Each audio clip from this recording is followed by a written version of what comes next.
What's up, everybody? Welcome back to Remember the Game. It is my retro gaming podcast where every week a buddy of mine and I sit down and we geek out about the games we played back in the day. My name is Adam Blank. Thank you so much for listening to the show. And this week it is episode 297. And it's another one of our prestigious Patreon poll winning episodes. And listen to me, friends.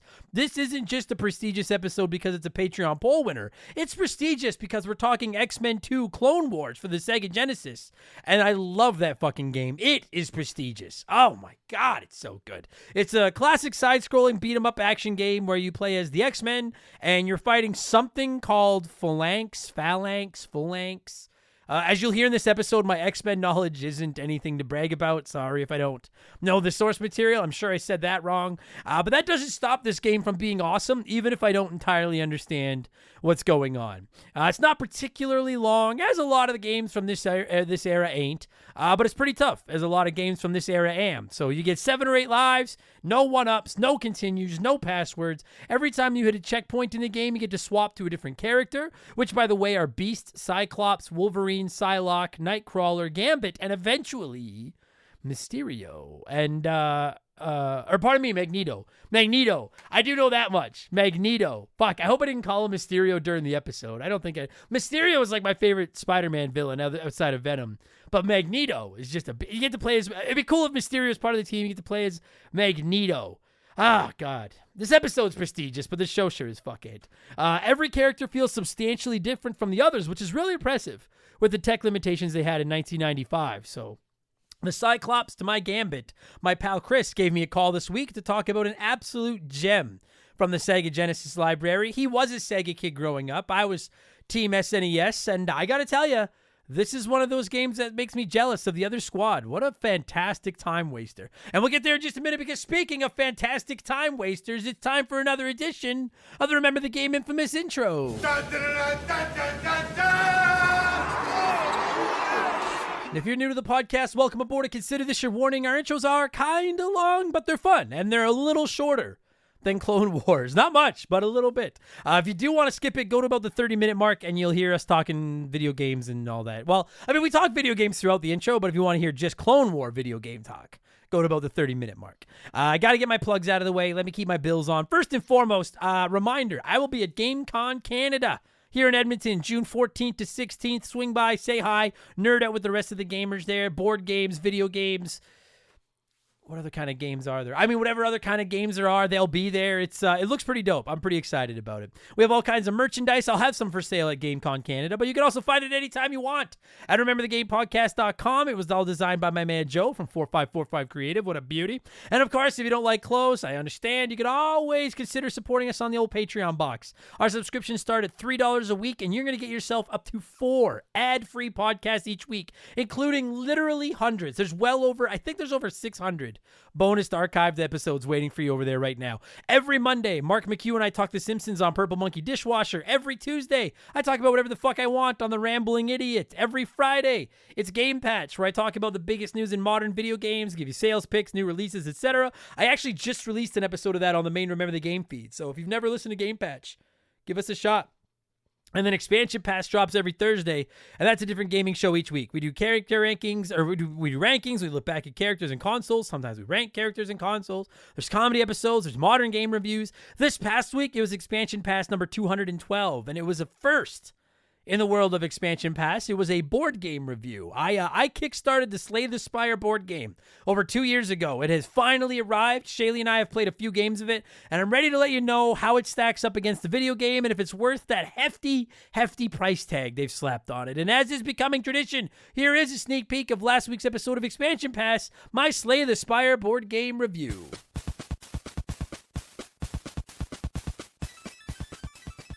Or you could play with 2 people, 3 people, or 4 people, or you could play as 2 people, each controlling 2 characters, or whatever the fuck. But basically, you have the 4 standard Slay the Spire characters.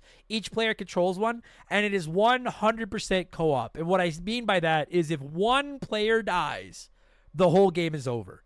So like I've been playing as the Ironclad, and Shaylee's been playing as the Defect, and I have been I had 1 HP left when we killed the second act boss. And if I die, the game ends. If Shaylee dies, the game ends. So in that sense, we are looking out for each other. I'm going to get more into the combat as the review goes on, but it's looking at like, hey, which of us is lower on health? Which of us is about to take it on the chin harder here? That's who we're looking to help by attacking the other enemies or attacking their enemies and stuff like that. You can share potions with each other. There are some cards that say, give 2 block to any player, so you don't have to just use it on yourself. You could use it on anybody you want. That's now available in our archives. And this week for expansion pass number 213, I got thinking about how tough I found Beautiful Joe and X-Men 2, quite frankly. And it made me wonder, what's the toughest game I've ever played? So tomorrow on expansion pass, it's a good old-fashioned ranking episode, and I'm going to count down the 10 toughest games I've raged at over the years. So again, subscriptions start at $3 a month, new episodes every week, all ad-free, instant access to hundreds of archive podcasts. Plus, you can get into our Discord to get a chance to vote in our Patreon polls each month. You can write into the show, you can DM with me, you get discounts on your merchandise, and you even get a shout-out and get to hear me mispronounce your name like I'm about to do to these people. A huge thank you to our newest Patreons, Tin Man's Sheet Metal Cock. Sounds terrible. Evo Schroeder. I think I said that one wrong. Blake Bezemek. Maybe. Cole? I probably got that one wrong. And System of a Dom. I like it. I guarantee you I got at least Cole right. Thank you all so, and you watch, it'll be like, actually it was Cole or something. Thank you all so much for the support and welcome to Remember the Game Industries, patreon.com/Remember the Game. And don't forget, we donate 5% of that money to charity every year as part of our Stollery Children's Hospital Extra Life campaign. And we have annual subs where you can get your 12th month free. And I've been on Twitch. I actually beat X-Men 2 on stream on the weekend. Twitch.tv/Remember the Game. Swing by and say hi whenever I am on there. All right.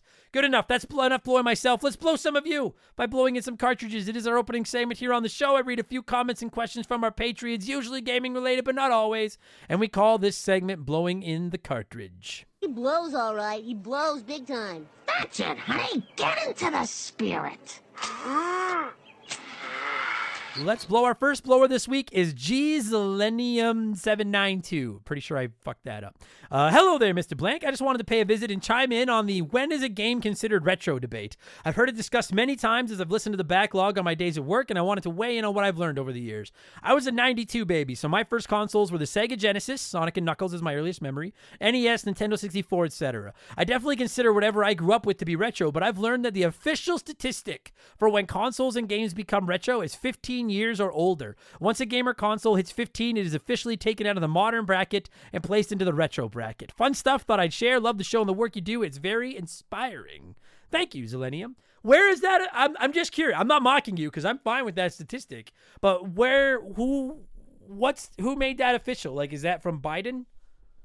Or wherever the leader of your country is, Trudeau, or I don't know, a lot of the other leaders, wherever you live is. I'm just curious, like because I'm fine with that. Like, as far as I'm concerned, the PS3 and the Xbox 360 are retro. Like, full disclosure, in about a month on episode 300, we're covering The Last of Us, which isn't even 15 years old. So I'm sure people will be like, that's not retro. I don't care. I love it. And it's old now. So I was in my 20s when I was playing The Last of Us, and now I'm 40. So that's fucking retro. I don't give a shit.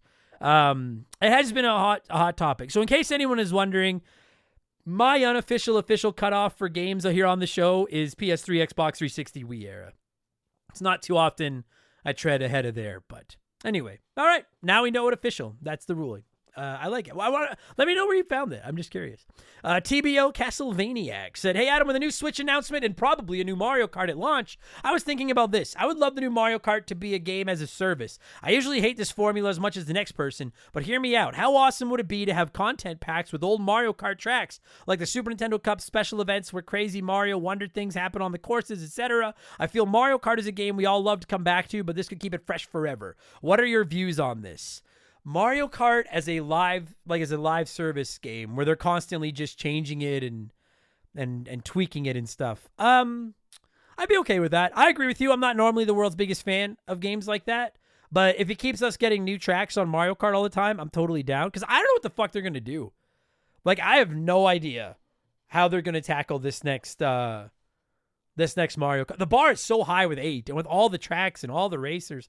Like, to me, you basically have two options. I mean, I guess technically 3. So the two that I initially thought of are one, you just make it like Nintendo cards, even if you keep the Mario Kart name on it, and you start throwing in characters like Samus and Kirby in them, and you start going everywhere, and it almost becomes Smash Brothers meets Mario Kart. Number 2 is you call it like Mario Kart Ultimate or some shit, and you basically include every track that's ever existed in it. Or number 3, I guess, is you just start from scratch, and you just like, we have 20 tracks and 20 racers, and it's a new game right out of the gate. As someone that loves Mario Kart and never stops playing it, it's one of the only games that I'd be like, I'm fine with the live service thing. Honestly, I would pay a subscription. If they were to continually update Mario Kart with new tracks and new racers and new Grand Prix and all that kind of stuff, I would be honestly willing to pay a premium, like pay a monthly fee to just play Mario Kart instead of buying it outright. So, guess I'm very interested to see, because I think I've been saying it all along. I think Mario Kart 9 is a launch title for the next system, and I'm glad I'm not in charge of deciding what to do with it. Crystal Lake Management said, Adam, some sad news here. My dog of 2 years, Marshmallow, just passed due to her pancreas shutting down, and I've been listening to your show to cope with the pain. Hearing you talk about Molly has given me great joy to know someone cares about their dog as much as I do. Keep up the banger episodes. If you don't know, I am a sucker for animals. I am a sucker for pets. I'm not trying to encourage everybody to just start writing in and telling me, when they lose their pets, because I can't just read all of them. But yeah, my condolences, Crystal Lake Management. Excuse me. Dogs are better than people, and that breaks my heart a lot of it, actually. Jordan P. said, what up, Adam? I've been listening to the show a couple years now, and I have to say it's my absolute favorite pod and helps me get through the work week. Thank you, Jordan. Quick question. Have you ever played or heard of the WarioWare series? I've been hooked on these games since I was a teenager, and I think it's one of the most underrated / insane Nintendo series. They aren't deep at all, but they are an absolute blast for when you have a few minutes to kill. I believe the original one is on the Nintendo Switch Online GBA service, and I'll pick it up and play it every once in a while. Hope all is good. Keep up the amazing work. I did play... I don't remember which one. I think it was on the 3DS. I have played one WarioWare game, and I thought it was really neat. Yeah, if you've never played them, they're just like a collection of these tiny little mini games, and like they fire up, and you basically have to figure out what to do right away. And it's a cool concept. I'm not like listen. I'll be honest. Like I would prefer more Wario Land games. Like I'd prefer more just straight up platformers.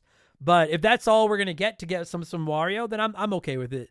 That said, maybe I'm not, because I don't really play them very often, but as long as Wario's getting some love, it's fine by me. I still want a Wario and Waluigi platformer though, but I have played one, and I thought it was cool, and I don't know why I haven't played more. I didn't do anything wrong. I don't know why. So, Aeroslonic said, hey Adam, quick question. When I was playing Sea of Stars a few days ago, the path split left and right. So I was thinking, which way do you usually go? Always left, always right? Do you go down one way until you see it goes to a new screen and then think, damn, what was the other way? Go Canucks.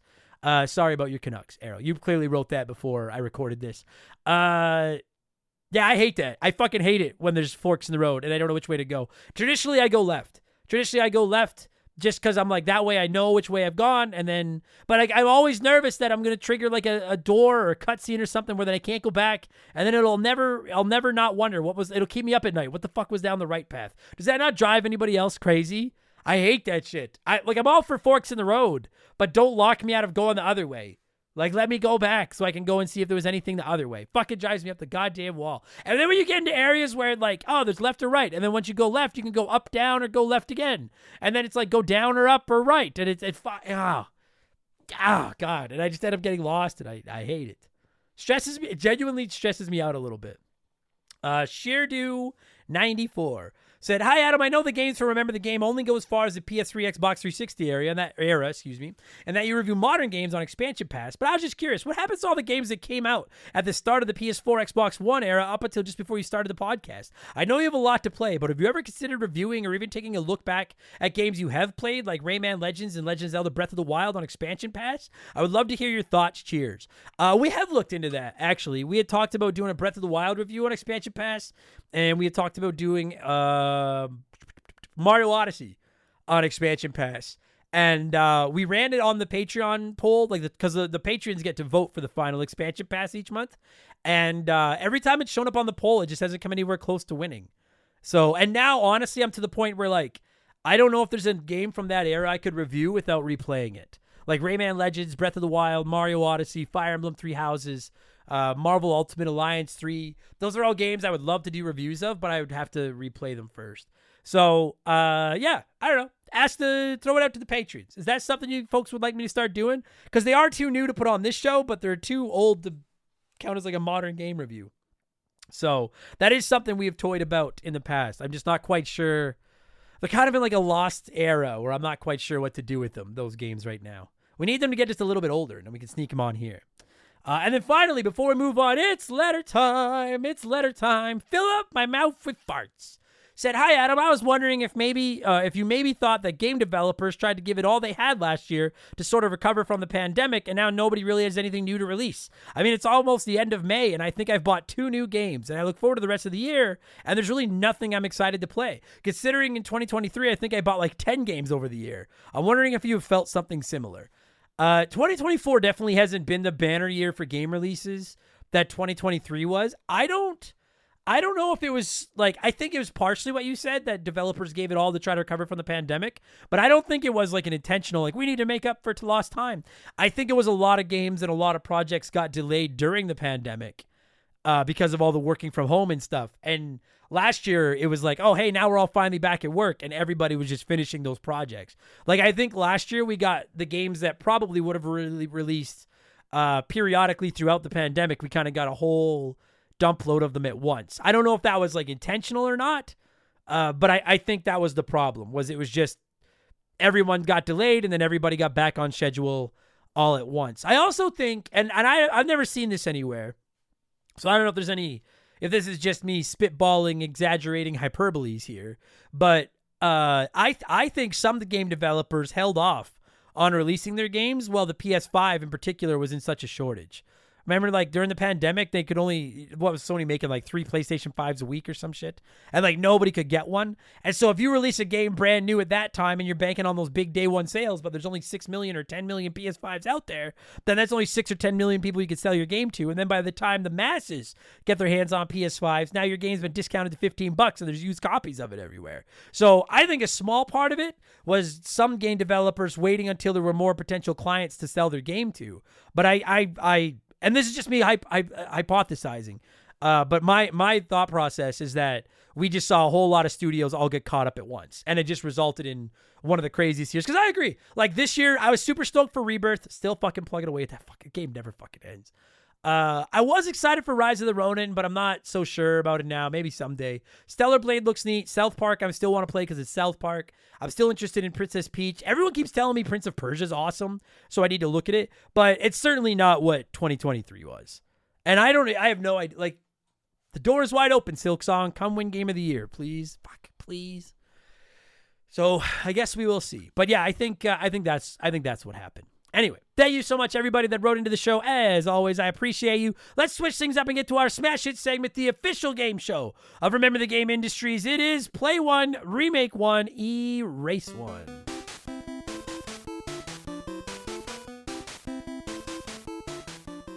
And a huge thank you to Classic Concentration from the NES for unknowingly providing us with the theme music for the show. The rules are simple. Every week I give our patrons 3 retro video games. They can play one as it was released, remake one as a modern game, and the third is erased from time forever. And as always, there are no wrong answers, but there is a right one. We'll get there in a second. This week, we're talking X-Men on the Sega Genesis, so I went with 3 Sega Genesis superhero games. We have Captain America and the Avengers, The Adventures of Batman and Robin, and Venom and Spider-Man Separation Anxiety. And 29% of the masses said play Batman and Robin, remake Separation Anxiety, and then erase Captain America and the Avengers. So let's, obviously, Thanos listens to this show. Let's see what a few of you had to say here, and then I'll tell you what the right answer was. Broken Days said, I got to play Separation Anxiety because I love Maximum Carnage as a kid, but I never got a chance to play this one. I'd remake Avengers because I loved it as a kid too, but it doesn't hold up quite as well today. I'd love to see a modern beat-em-up take on it. And then I'd delete Batman and Robin because as much as I love the cartoon, I just could not get into this game as a kid, and the rules say one of them gots to go. I can't speak so much to Avengers or Batman and Robin, but I also loved and still love Maximum Carnage and have never played Separation Anxiety. So I feel you on that one, Days. Wolfgang Darren said play Captain America because it was a decent beat-em-up. Remake Batman and Robin because it should have been better. And then erase Separation Anxiety because they don't need to make more symbiotes after Carnage. I mean, to quote Marge Simpson, like, it's true, but he didn't have to say it. Like, they don't need any more symbiotes after Carnage. But I just don't want to say that because I don't want Carnage to go away ever. The Angry New Yorker said I would play Batman and Robin because I don't believe I've ever played it, so why not? I'd remake Separation Anxiety because it was another one of my favorite Genesis games growing up, and I'd always played as Venom because it's Venom and he's the shit. I would love to see it in HD. Agreed. And then I'd erase Captain America because I live in America and I can see the red, white, and blue everywhere every day, so give him a star-spangled bat slap in the ass to the garbage dump. That is the most obtuse logic for erasing a game I've ever heard. I would erase Captain America because I live in America and see the flag all the time. Isn't Captain America like representative of the? I'm Canadian and I wish we had a Captain America. And before you write in about Captain Canada, I want Captain America. God damn it. Trade him to us and we'll trade you guys Bret Hart. I was going to say Wolverine, but we'll keep Wolverine. We'll trade you Bret Hart for Captain America.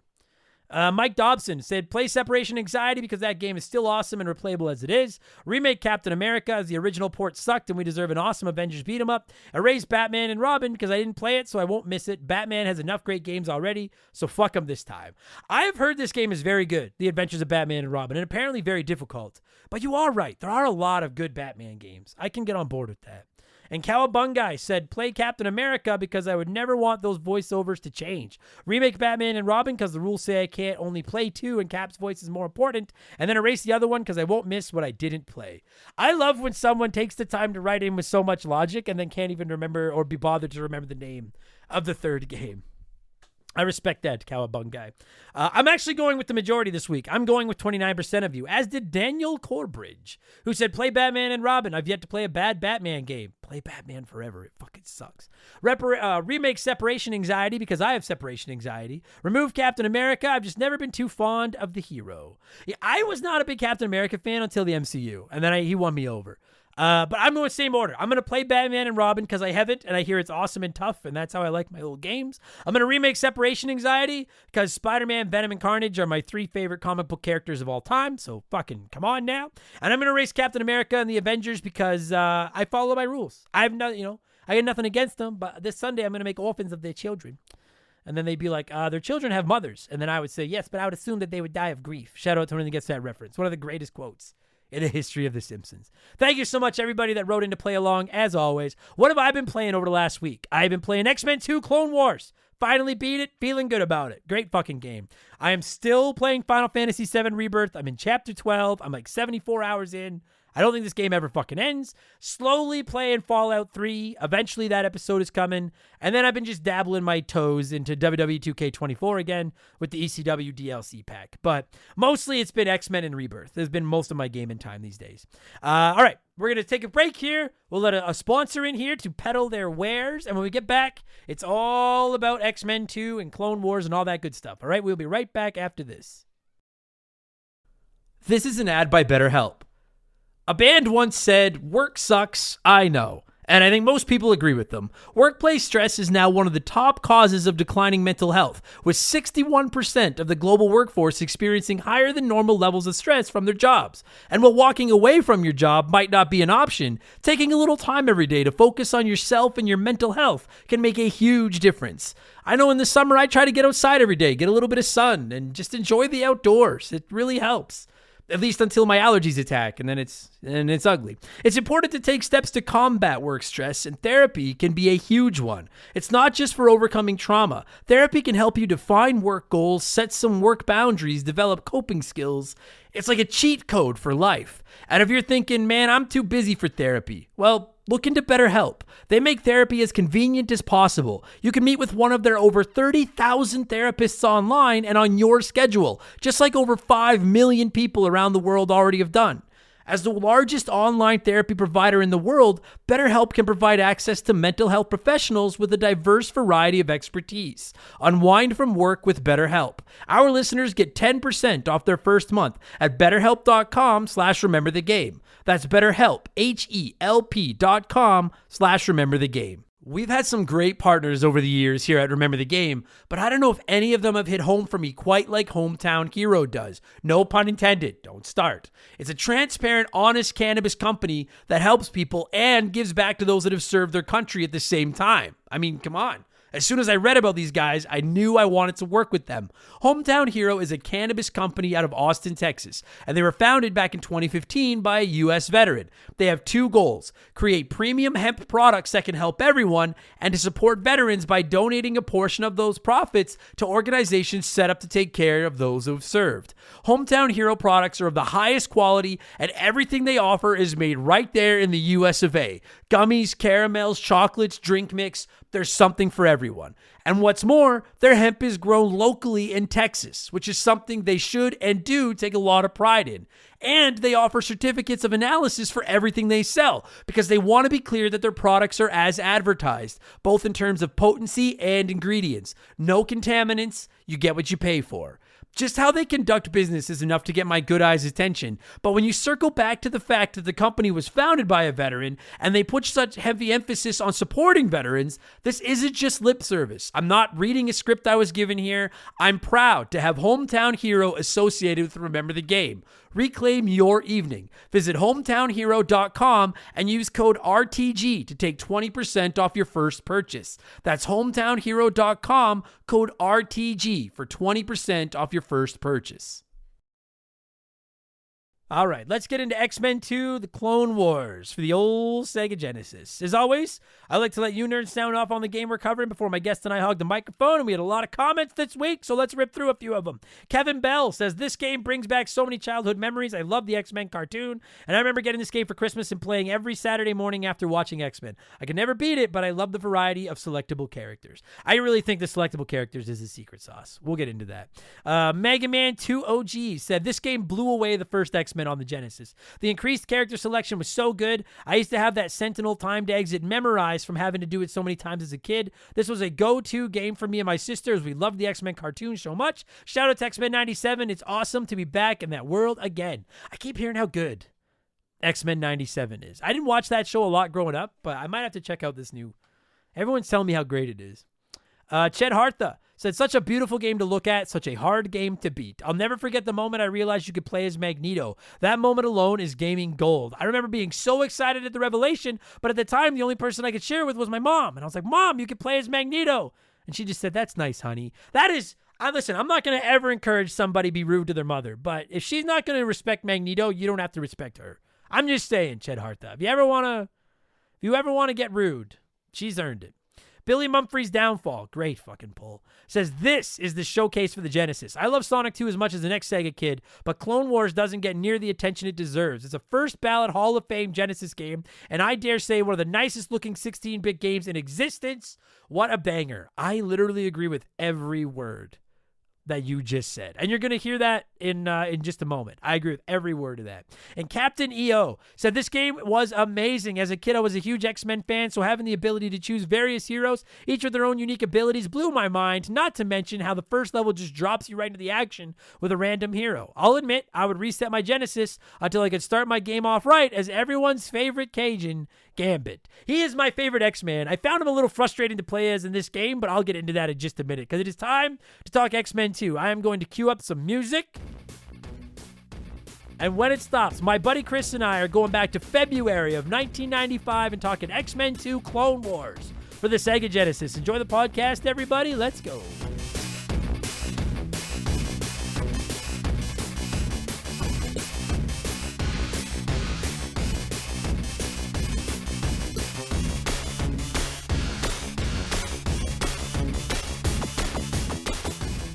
All right, joining me via the blank phone this week to talk X-Men 2 is the man I would consider the Cyclops of my routine roster of regularly rostered guests here at Remember the Game, and that is the guy from episode number 1, Chris. Chris, do you consider yourself a Cyclops?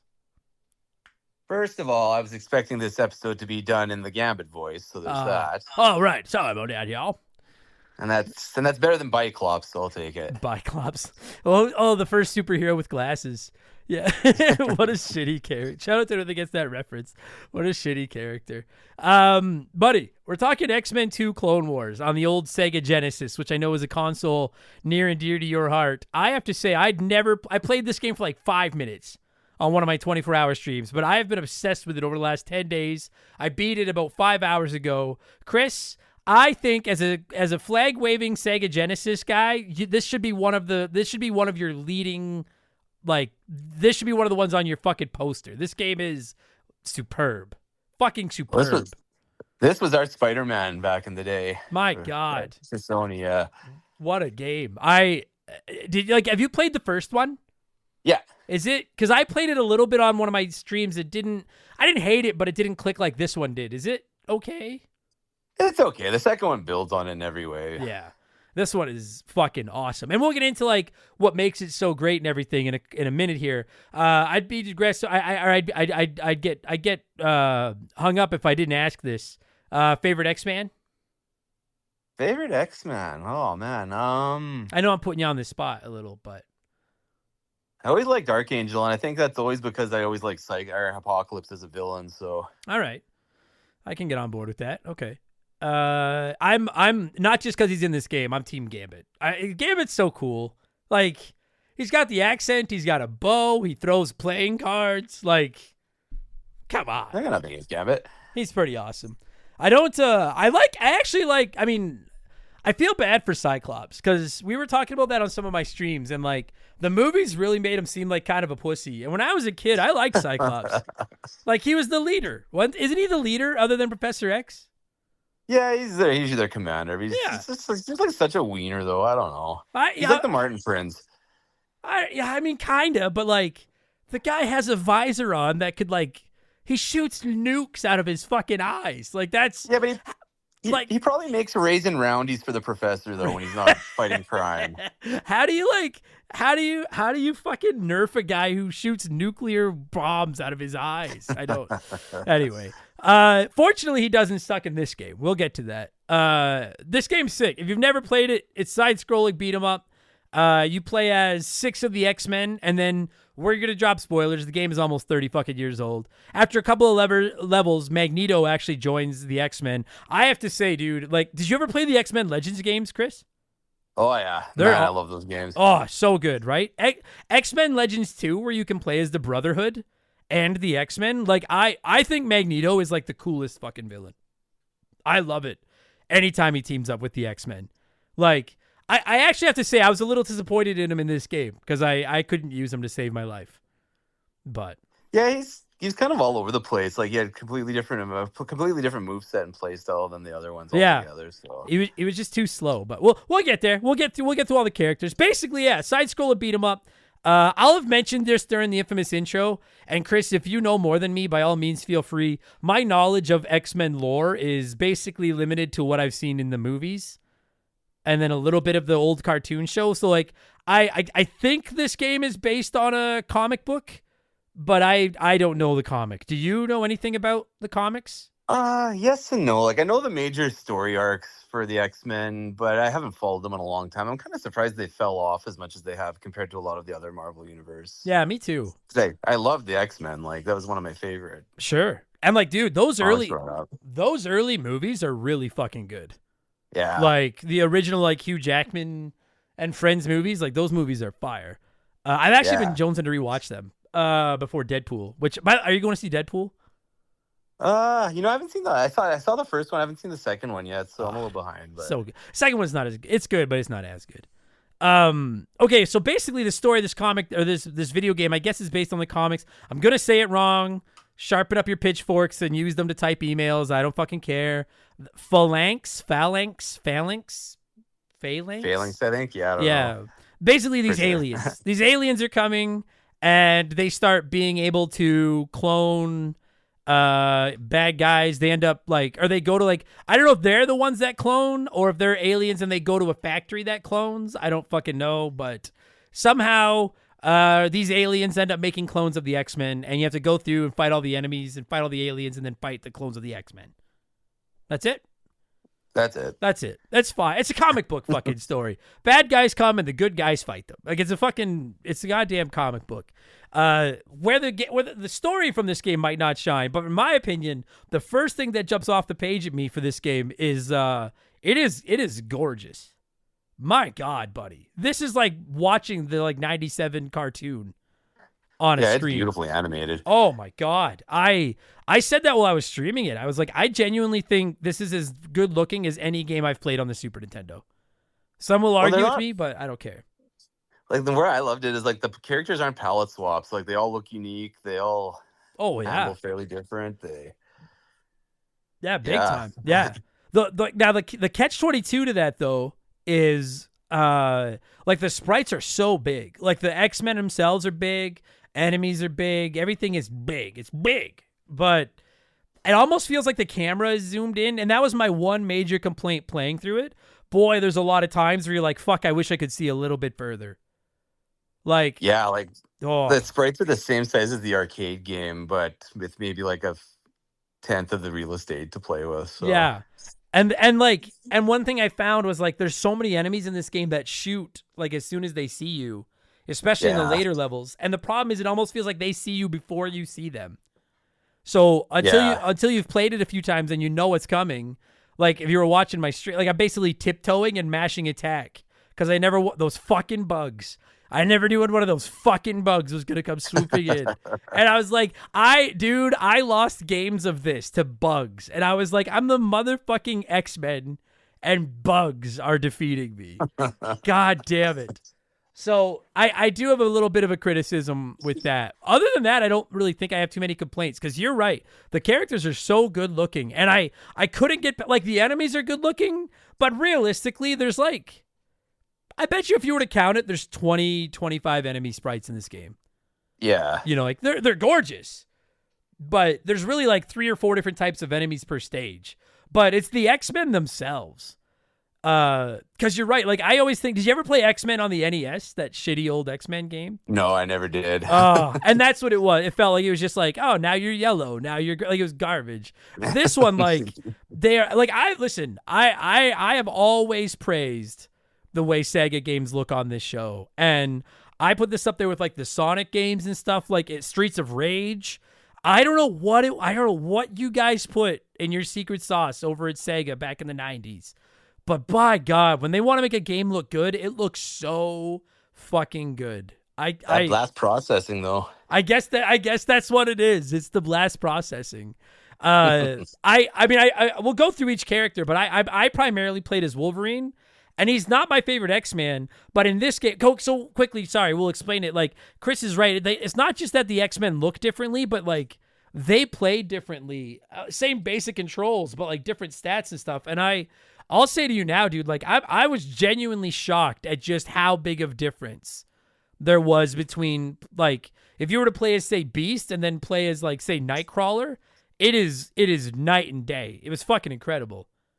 Yeah, like there's almost 6 different ways to play this game. That's replayability right there. Oh yeah, and the fact, and that they were able to do it with again, not a ton of space. Like that sprite probably takes up a third of the screen, like height wise. Yeah. Like it's and they were still able to do that. So each level you go into, you can choose one of the 6. You can choose from Beast, Nightcrawler, Gambit, Psylocke, Cyclops, or Wolverine. And then after a couple levels, you can play as Magneto as well.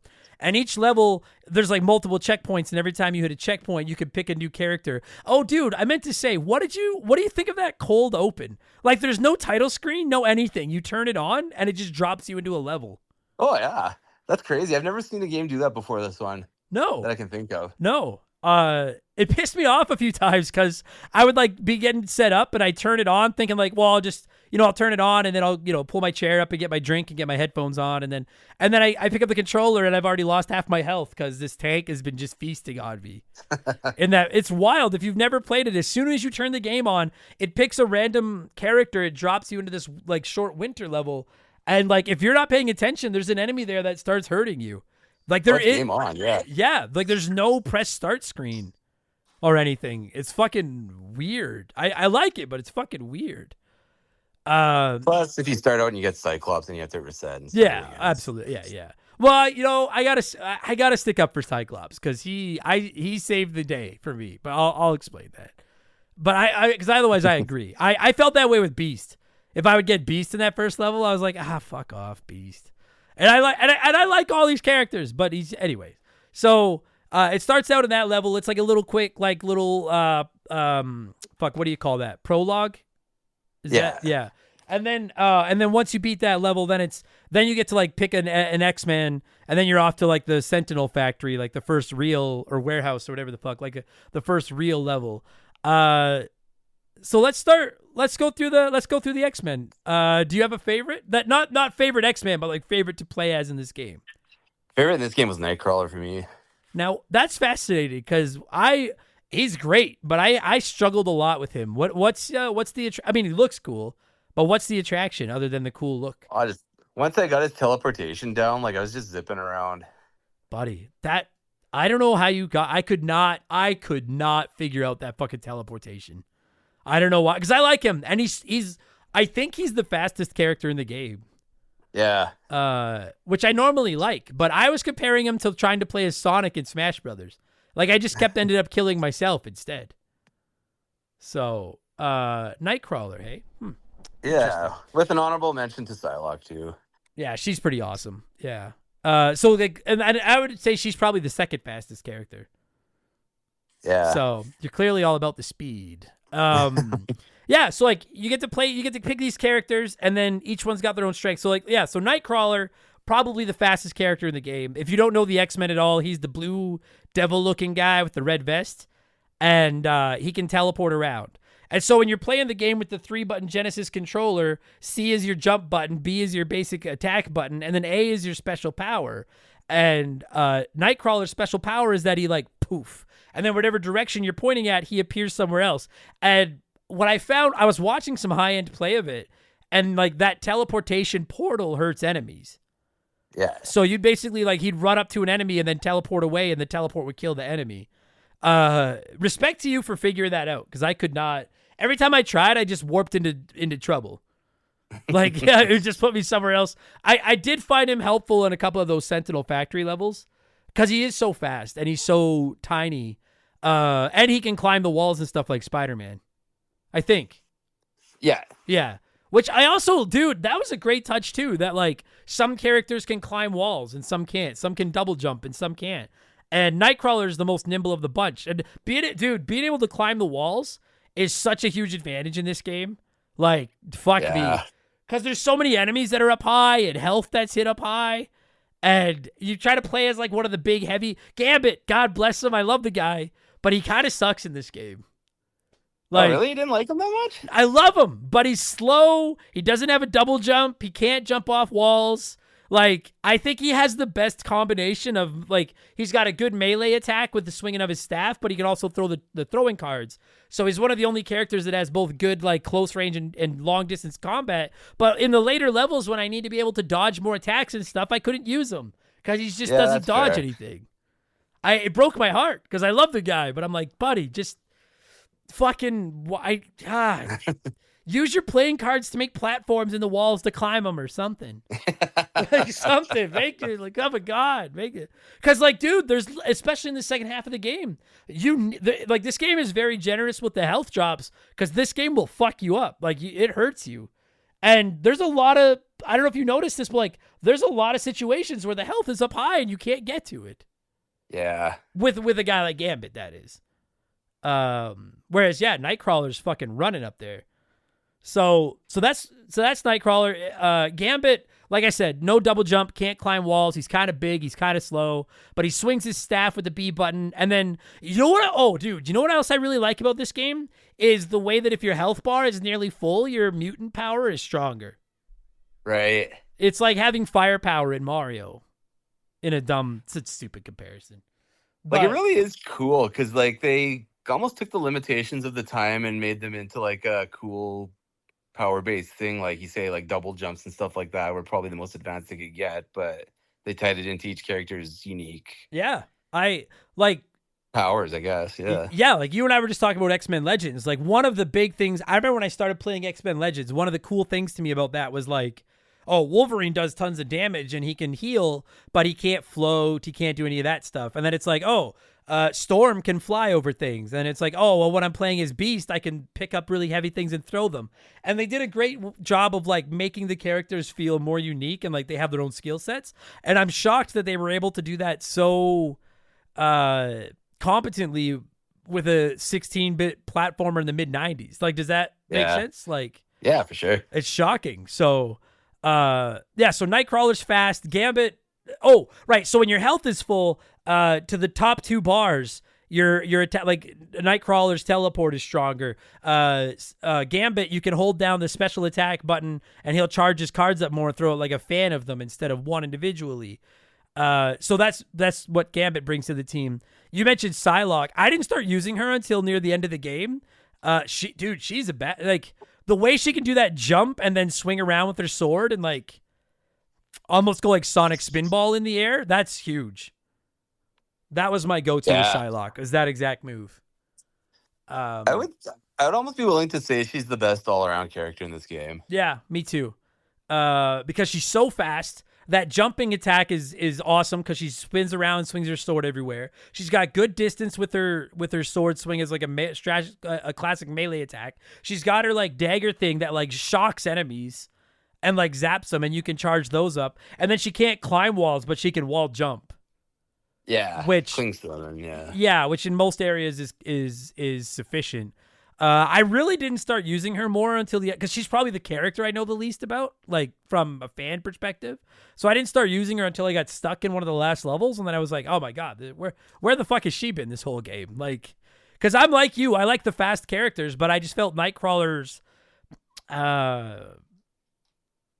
barrier to entry skill wise was too high for my feeble brain.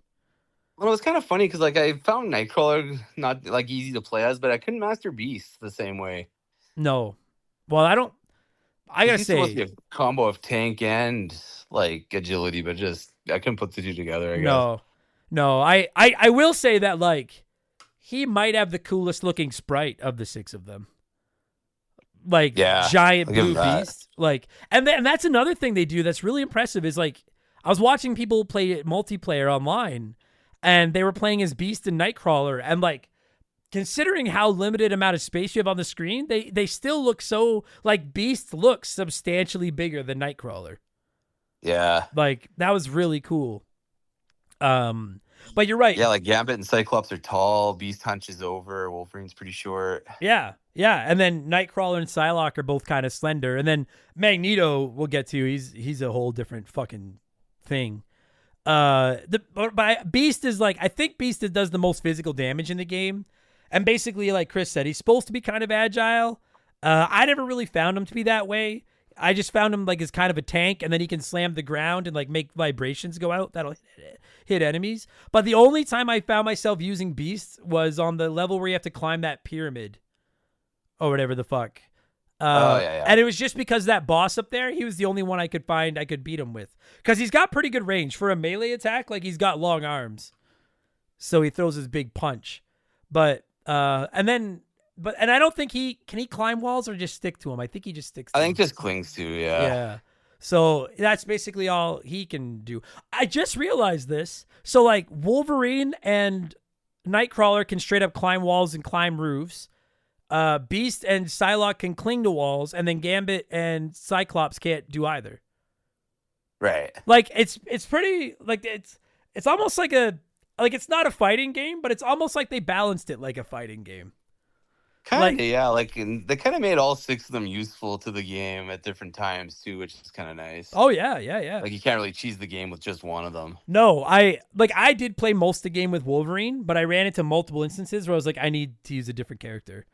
Because Wolverine in this game, actually, I take back the Beast thing. I actually think Wolverine has the coolest sprite in this game.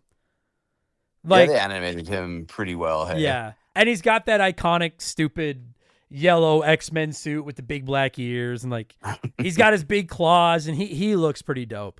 And he's just a straight melee fighter, man. You jump, he has a double jump. He can just swing his claws, and then his special attack is he takes like a big diving swing forward. And then he can climb walls and he can hang off roofs. Like he can hang off the ceiling with his claws in the ceiling. And then the extra little bonus about Wolverine is if your health gets under 3 bars, it'll slowly fill back up to 3 bars. Which, because he regenerates as part of his powers. Which again, like it's those little details. I'm like, I like that. Like I respect that they went to that little extra thing for each character. So who have we talked about? Psylocke? Oh, Cyclops. Literally the only thing Cyclops brings to the game is his laser beam. Like I other, just like think Gambit with his cards does it better, and he does. The only thing is that I found with Cyclops, he's a little bit faster than Gambit, but like he doesn't have a double jump. He can't climb walls. He just basically punches and jumps. But then you can charge up his eyes and shoot them forward. And when I used Cyclops to beat the first boss, and I probably could have used Gambit, but I used Cyclops. And then the very last, when you fight your clones at the end, I could not. I mean, I'll get into the strategy of it, but I turned to Cyclops because I needed hit that range of the lasers. Like that is literally the only thing he brings to the table. Is the range of his eyes. right. But it is useful. But you're right. Cyclops kind of. I would guess maybe the one argument is that Gambit, like he throws that card and if it misses, it misses. Whereas Cyclops makes that like long beam. I don't know. You're right. Gambit does do it better. You're right. Why does Cyclops suck? Cyclops used to be so cool. Why is the whole world made him into such a bitch? Why? I don't get it. And then a couple levels in, you fight Magneto, and then quickly he realizes like, oh, the world's fucked. I should probably help these guys. So then he joins. And I have to say, dude, I tried playing him as soon as I unlocked him because I think he's such a cool character.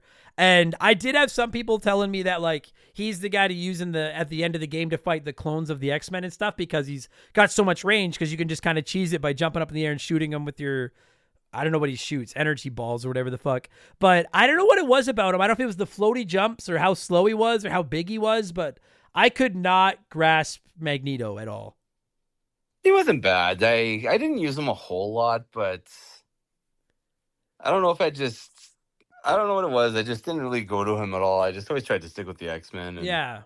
Like, I mean, he's cool. He looks awesome. Like, he's got his flowing cape and shit. Like, he looks awesome. But he's super slow. And then when he jumps really high and kind of almost floats up. So you can get most of the health that's up at the ceiling. And then he doesn't have a melee attack. All he does is shoots balls of energy out of his hands, or else he shoots his big magnetic ball that like hurts everybody around him. And it's neat, and I could see how it'd be very useful at that end game. But he is fucking like he is slow. He makes Gambit look like the Flash. Like he crawls in this game, and I just found the speed to be too much of an off. yeah, I guess if nothing else, they kept him true to his comic character. Like he's older, and he never really was much for like he used all his magnetism and everything. Yeah, he's an old that, man. so. Yeah, but that said though, whether you ever use him or not, like there can't be anyone out there that doesn't think it's pretty awesome that he joins the like. It's pretty. I love seeing bad guys and good guys team up. It was pretty dope to see him join the X-Men. Yeah, absolutely. Like, that was really, really cool. So that's basically the 7 characters. And then, like I said, every time you hit a checkpoint, you can pick a different character. And then every time you beat a level, there's like I don't even know if I call it a cutscene. It's just like a text screen. And it's just Professor X basically telling the X-Men what's going on and having a conversation and figuring out the next level of the game. And we're going to go to what were we going to say? That was one of my 2 strikes against the game. I thought they could have did more comic panels or something like that to tell the story instead of just the computer text. Agreed. 100%. Like you've played Maximum Carnage. Yeah. Yeah. I love the way that they actually have like comic book panels to tell the story in that. And even if you're trying to make it seem like a more serious game, like you're telling me you couldn't, like everyone playing it knows it's based on comic books. Like you couldn't give us like a big bright screen with the sprites, even with the text under it or something. Like it really, it feels like they were made in about 5 minutes, like those between levels scenes. Yeah, because that's what made Comic Zone so cool, is that it was literally a comic book fighting game. Yeah. I would have loved to have seen this game in the same style as that. Yeah. Minor complaint. I agree. Yeah, so, it's a nitpick maybe a little bit too, but. So we'll go after that. I really genuinely think it's a bit of a frustration that the camera is zoomed in as tight as it is. Yeah. And then I don't know if I'd say this is a complaint. I was a little surprised that like no passwords, no continues. The thing is like it's not a long game. You can beat it in an hour or two if you're good enough, because it is tough. But like no passwords, no saves, no extra lives, like no nothing. I was shocked there was no extra lives you could find and pick up anywhere. Yeah, like, there wasn't, was there? You get like 7 or 8. But it's like, that's it. When you run out, go fuck yourself. And between that and the occasional level where the checkpoints were really spread out, there's a couple of points in this game where it's like, you know, when you're driving and you hit an area where they're like, hey, no gas, no food, no water the next 200 miles or whatever. That's what some of the levels felt like in this game. It was like, pick your X-Man and good luck, because you're on a hike now. But that's not even a criticism either, because that's just the era. Games were hard back then. So, minor thing. I'd still really like talking about the sounds. I want to talk about the levels for sure.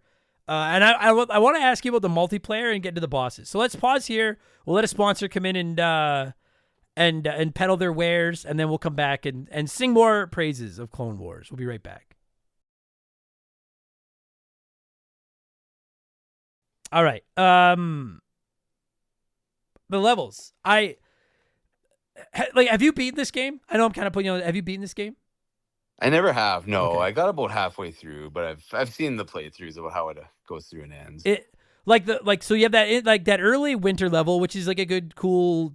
Frankly, correct me if I'm wrong. Is that not? It's a little tough for like a tutorial prologue level, isn't it? Well, yeah, it throws you right in the mix, and it doesn't really give you there's no tutorial either. Like you either pass it or you don't. Yeah. There's no like hit this button to do this or how to do this. Or It caught me off guard when I was like, it still catches me off guard that you don't have to press start. You just get tossed into a level. But then when you're in that first level, like I'm genuinely a little bit surprised by how difficult it is. I was like, shouldn't this be just teaching me the controls and like being nice? And it's like, no, go fuck yourself. We'll kill you. It's holy fuck.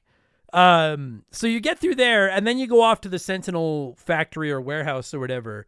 And that's the one where you're running around and you need to destroy all those control panels to make the electricity show up on the ground to open doors. What a sweet atmosphere that level was, though. Like the fact that you're Oh. pretty much climbing up this Sentinel and then going into it, and I love it. Yeah. and then the damn thing blows up and you have to get the hell out. And Yeah. I thought that level was awesome. The only thing about that level was like the first time I played it, at first I couldn't figure what the fuck I was supposed to do, because you can't get these doors open. And then finally I realized like, oh, they kind of look like they're in the background, these computer terminals, and you have to destroy them. And then that'll start sending the electric current along the ground, and that'll open the doors. But that could very well just be that I'm a dull boy, Jimmy. Like maybe that's all it was. These X-Men games were always like that. Like in the first one, you never played through the first one, right? No. Like there's a point where you actually have to reset the game to make it keep going, and like you'd never even think of doing that. Somebody else was saying that. Like, is there? It goes against everything you've ever known about video games. So Yeah, like. What the fuck? I mean, I have to play this game. I know we're covering number 2 and not number 1, but like, what is that? So are you like, does it imply, it was like, I would never touch the reset button in a game where I'm in the middle of a game. Like, does it even give you a hint or anything? if I remember correctly, not a clear one. What the fuck? What is that? That's morbid. Jesus fuck. Well, fortunately, you don't have to reset the game in this one. But you do have to, figure out to destroy these computer panels. But you're right. It's an awesome level. It's cool seeing like them in the background and then realizing you're going past like his legs and then his midsection and then, it's his head, and you end up going in the mouth, and then you go down into the Sentinel, and then you're fighting the like weird. What was the name of the fucking guy from Power Rangers? Zorgon? Zorgon? Gordon? That big floating head. That's kind of what you feels like you're fighting, is this big floating head. and so you go in there and destroy it. And then, like you said, it's awesome because you destroy that, and then you need to get out in like a minute and a half while the factory is like bright red and it's a pretty fucking cool first level, honestly. Yeah, I loved it. Me too. I love that level. So you get through that level, and then you have to go through like that weird factory thing where I don't know a lot of X-Men bad guys, everybody, so don't yell at me if I get any names wrong, but there's these like, do you know who the guy is that's in the background that's like shooting at you? I don't know who it is, so I don't know. There's like a guy back there with a gun, and it's cool because like for the whole level, he just keeps popping up throughout the level, shooting at you, and then at the very end of the level, you get to throw hands with them. And it's really well done. What's The name that? escapes me. The name escapes me. I can see him, but Yeah. Cool idea, though. Like that the enemy just keeps popping up in the background shooting at you, and then at the very end you fight him. yeah, there was a. I love the boss battles are really well done in this game. They really are. Yeah, you fight that giant Sentinel CPU head thing, and that's cool. Because you don't fight him, you need to hit the like platforms underneath them that are rotating around. And then every time you destroy one, it shoots electricity at you, which I thought was really fucking cool. And then you just fight the guy that's been shooting at you from the background with his big gun, and that's pretty fucking cool. Dude, I'm trying to think. Then you go down that like, I'm going to forget levels. But you go down, you're like there's two different segments in this game where you're falling really slow and have to steer around like lasers or spikes or whatever. I got to say, I'll throw that into my criticism pile. I fucking hate those segments. I hate those fucking I don't know, maybe it's because I suck at them. But it feels weird that you're floaty and you're so slow. It's Yeah, you know what I'm it's supposed saying? to create a sense of urgency, kind of, but it's too slow to kind of be that urgent. So Yeah, they're just annoying. Like I hate those fucking levels. But then you fight some guy, and again, I know people are just gonna be grind. I know how some of you are. I'm going to get angry emails, or emails explaining the lore of X-Men and every boss and everything. But there's like some guy that shoots electricity. I have no idea who the fuck he is. And as you're hitting him, he's blowing up holes in the floor. Do you remember who I'm talking about? yeah, was it Exodus maybe? I could be. I don't know. I wouldn't know who that is anyway. I know Magneto. Like I know Magneto. I don't really know a lot of their enemies. But you fight that guy, and that's an easy fight. And then Magneto shows up, and it feels like you need to fight Magneto, but it turns out what you need to do is just, and this is, I got lucky when I was playing through it the first time that I just found it. I didn't intend to. You just have to destroy the wall and keep running to the end of the screen, and then eventually you trap Magneto in this like electric field or something. Like all you do is run away from him and just try to get to this electric field, and he gets caught in it. And I think that's a really cool design. I like it when it's not just like, oh, they're bullet sponges or damage sponges. You know, like come up with some original way to make me fight him, you know? For sure. And then that's when he joins you, which is so fucking cool, Chris. Oh my God. I think so. Cool. And then honestly, dude, like once Magneto joins you, then you climb that fucking temple, which I have to say, I've gotten good enough now that it doesn't bother me. But like, have you played that level where you're climbing the temple and the big guy at the top is throwing rocks at you? Oh yeah. That level is bullshit. Those rocks, because you have no time to dodge those rocks. None. Like, you just can't stop moving. That's how you dodge those fucking rocks. Am I wrong? Like, that level burns my ass. I hate that fucking level. Yeah, it gets pretty tedious in some spots. But as long as you, and the key is like to just keep moving. But if you just keep moving, then there's not really any challenge to it. You just don't get hit. Well, it all leads to Apocalypse, so I'm okay with it. Agreed. Yes. Because you beat him up, and then you beat up that big guy that's throwing, like the Donkey Kong clone that's throwing rocks at you. That is what it is. It's like Donkey Kong. Pretty good. I never thought of it like that, but yeah. And then and that's the level I use Beast, because I find he kills that boss in like 6 punches. Like that's the one good thing about him is he's a fucking hoss. And then you go inside that like temple and climb your way back down to the bottom, and then that's when you fight Apocalypse. And tell me that's not like the coolest boss fight in the game. Yeah, that's the one with the circles that are the balls that are rolling around, right? And Yeah, that was so fun. Dude, that like you're like on this like spinning platform, and he's like up in the air, and he keeps throwing these like bomb balls down at you, and you have to jump over the bomb balls. But then, they're like exploding balls, and then every once in a while he'll throw this like blue. It's like a different colored bomb orb, and you have to hit that. And every time you hit one, it does damage to the core of this room. And after you do enough damage, he comes down and tries to fight you. And then after you hurt him enough, he runs away, and then he starts throwing balls at you again. That's what he does. It's Apocalypse. And then I love that you don't kill him. Like most bosses, you defeat them, he runs away. Like he just takes off, which is pretty awesome. Much. Yeah, I like that. I like the cowardice. He who fights and runs away lives to fight another day.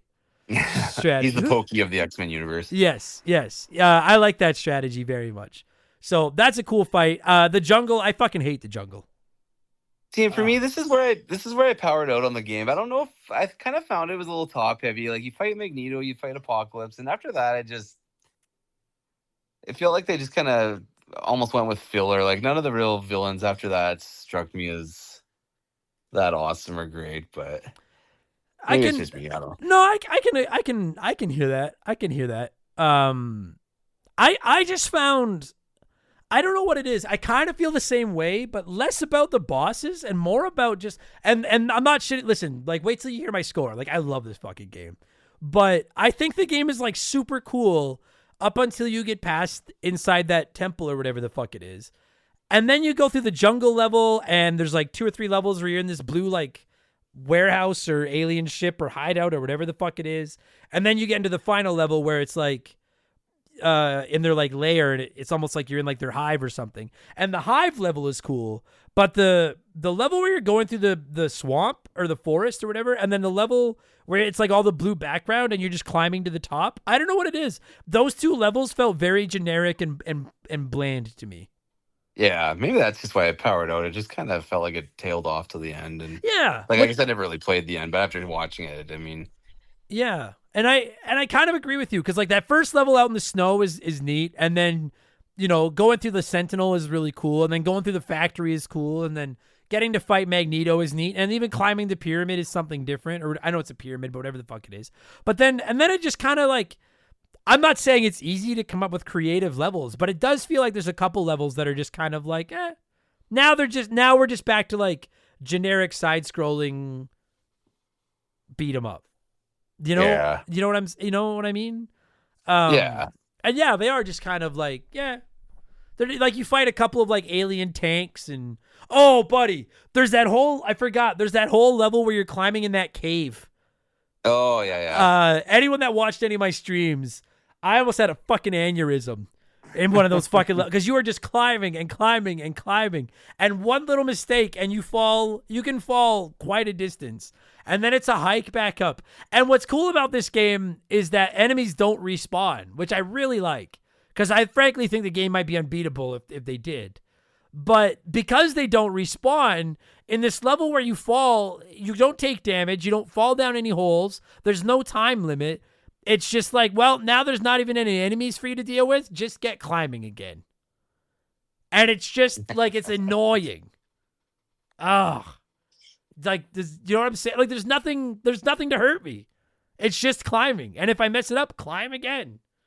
God damn it. Oh, I hate that fucking level. Fuck, that level is, oh my, I'm choking on my own rage here. I fucking hate that goddamn level. Do you think it would have been better taking a couple levels out, or is it almost too short at that point? I think, what do you do, right? Like, there's probably only so much you can program into a cartridge. I agree, yeah. I think, like, I'll be honest, I do think it'd be a better game if you removed maybe the swamp level or something. But you're right. Then it becomes, what's already a short game becomes even shorter at that point. And I don't know. Yeah, I because that was the thing back in the day too, right? It was they were always trying to keep it to where, you were getting your money's worth. Because you go rent a game, I think what they wanted was you'd rent a game and then be like, this game is awesome, buy it for me. As opposed to renting it, beating it, and then being like, well, now I have no need to buy it. Yeah. It's like seeing the best part of a McBain movie in the video store. Now you don't need to rent it anymore. So, I'm trying to remember what I was going. Oh yeah, so right. So you do that climbing level. Fuck, I hate that fucking level. And then you do that final level. You're in this like alien lair or whatever the fuck it is. And this level goes fucking forever. Like that is a long ass level. And that's why I think they could have gotten rid of the swamp and they would have been fine. Cause boy, that level fucking goes forever. Yeah.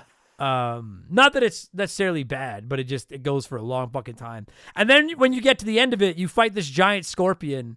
And again, I think they're a pretty cool boss fight. Like a lot of the boss fights in this game, not all of them, but a lot of them have a gimmick. And that part where you're fighting the giant scorpion who takes up half the screen. So it's auto-scrolling to the left and you're running away, dodging his lasers and dodging the mines that fall off the ceiling. And once in a while you come up to like a wall and you need to get him to run into the wall and knock his helmet off, and then you can get a few shots in on him. The first time I played it, he wrecked me in like 8 seconds, and I was like, this is stupid. But then quickly you realize the pattern, and then it becomes awesome. It's a pretty cool-looking boss. You're right. The bosses in this game are really good. Like, they're cool-looking. Yeah, it kind of almost reminded me of what's it called, Gunstar Heroes a little bit, where they went all in on the boss fights. It all looks great. Yeah, yeah. Oh, I love Gunstar Heroes. Oh, I love Yeah. that game so much. So you kill the Scorpion, and then you do this like last cool thing where the Scorpion like breaks down into these weird like clay balls, which I assume are like the enemy, whatever the phalanx or whatever the fuck it's called. And then they make clones of the X-Men, and you have to go and fight clones of the 6, not Magneto, but the other 6 playable X-Men. And the one difference is they don't have their special moves. Like Cyclops can't shoot his lasers at you and stuff like that. Right. They just basically run around and melee you, and then once you get close to beating them, then they start transforming back into balls and do these like weird random attacks at you. But what makes that end so fucking hard, dude, is you have to beat that giant Scorpion and then beat the 6 clones, and it does give you some health, but you need to beat them all in one shot. Like if you die on the 6th clone, it's back to fighting the Scorpion and then fighting all 6 clones again. And that's a little cold. Cold, you know. That's tough. Especially cuz like I tried. I'll be honest, I don't think I said this. I played most of the game as Wolverine. Because he's just so fast, dude. Like when he's running and slashing, like he fucks shit up.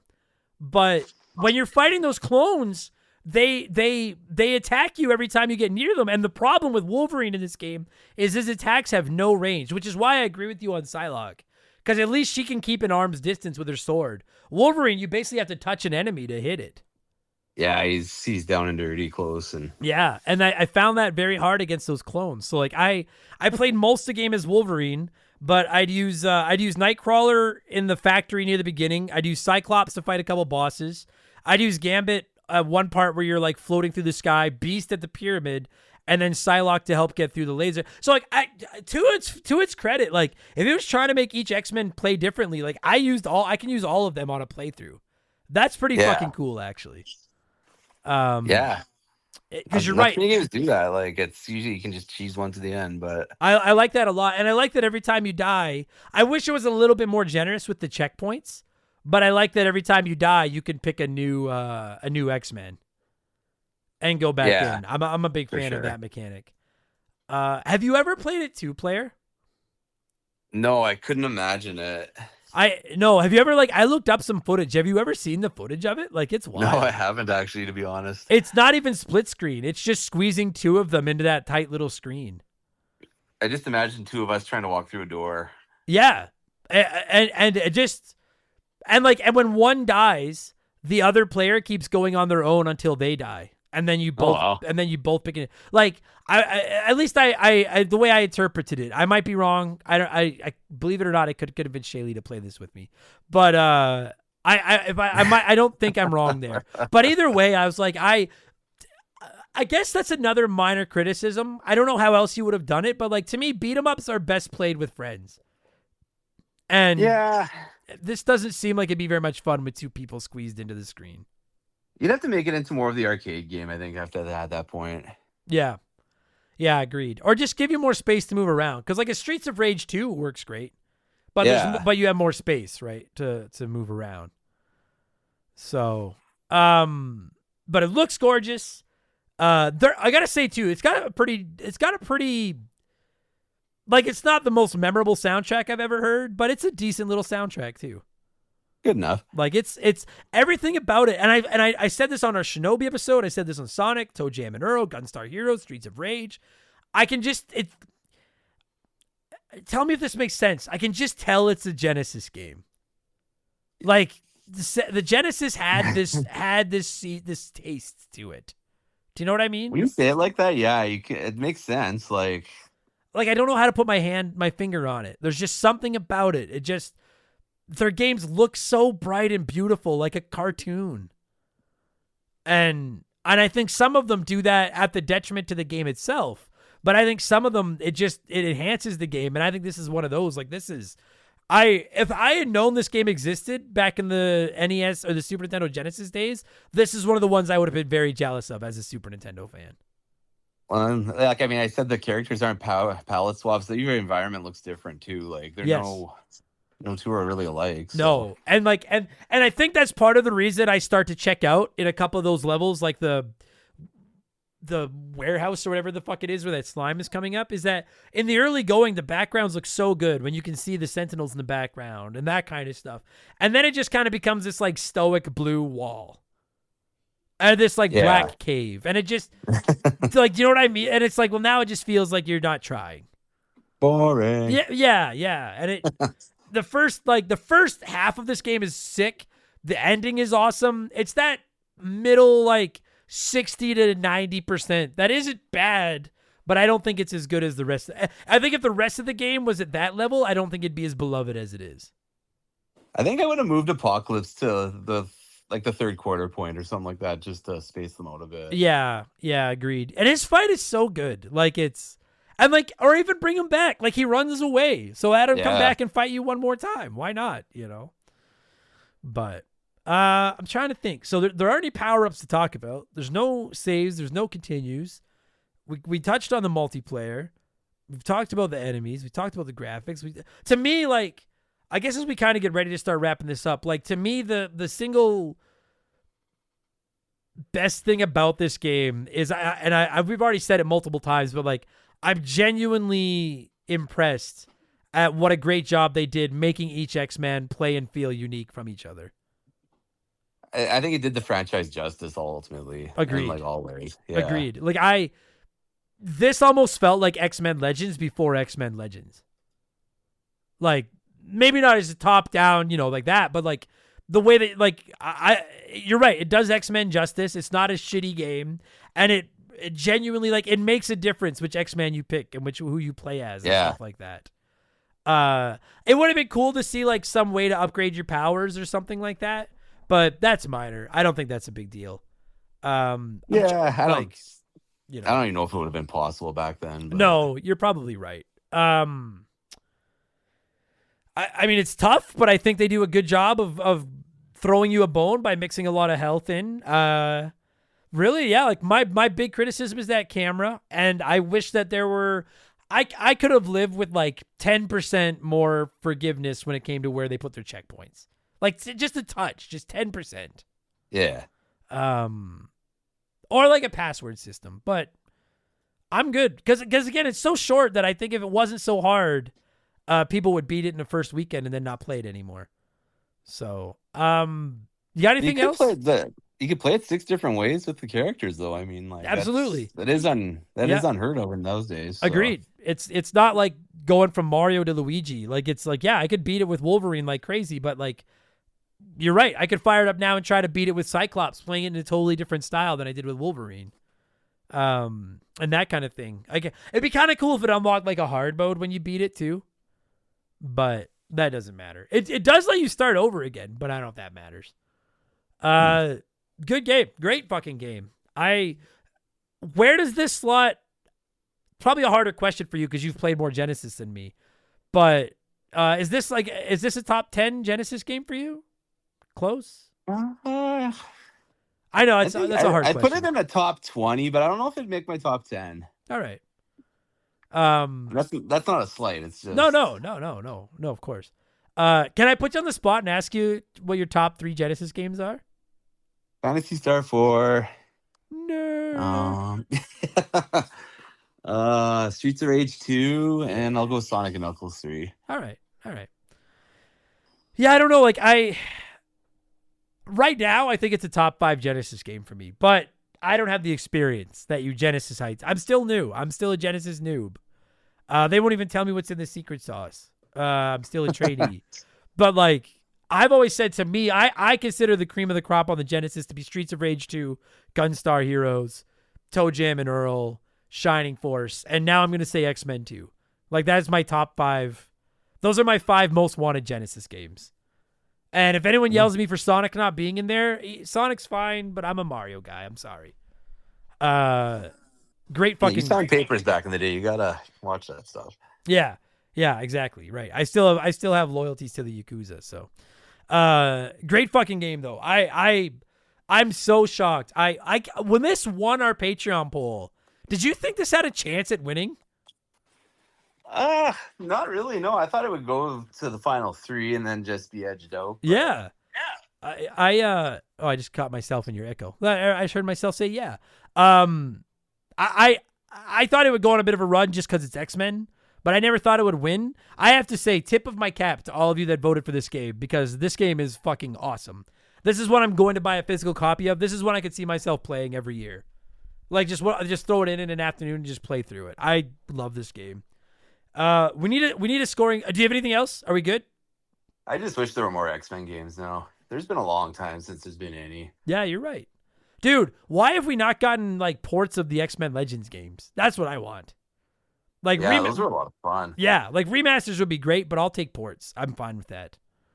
Because you're right. Yeah, we haven't seen fuck all from X-Men in quite a while.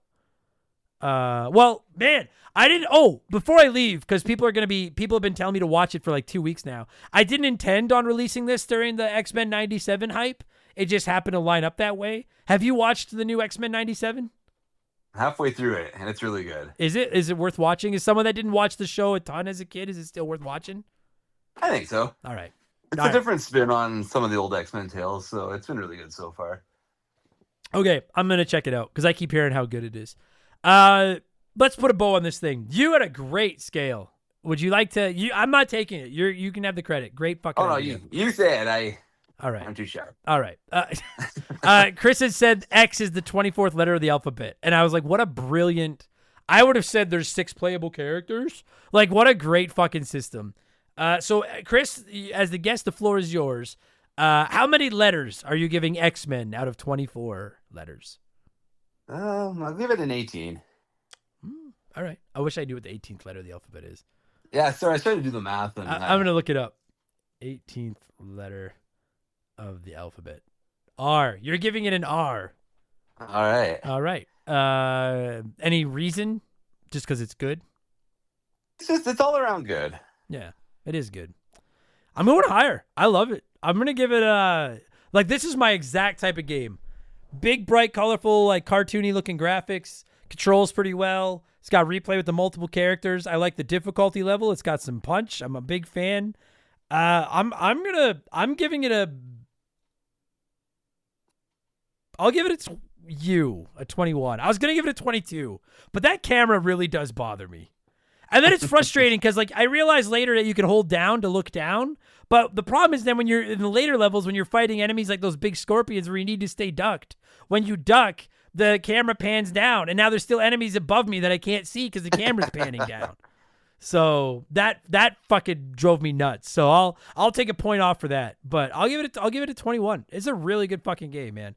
If any of you out there listening haven't played it, I don't think it's on anything. So just emulate it. That's what I did. It's worth emulating. It's pretty awesome. Oh, and I think Chris just hung up the phone. Yeah, we just lost Chris. So I'm going to wrap this up right now, and then I'll call Chris back. Thanks so much for listening, everybody. Appreciate you. I'll cue up some music now, and then, oh, wait, there he is. I was just signing off without you. I was going to be like, I'll just call him back in a minute, because that's basically the end of the episode. But, Chris, thank you so much for doing this. Do you have anything you'd like to say? Because you came back in time. Keep playing Genesis and then move on to the Saturn. Don't. Oh, fuck. I should have just cut you out when I had a fucking chance. You son of a bitch.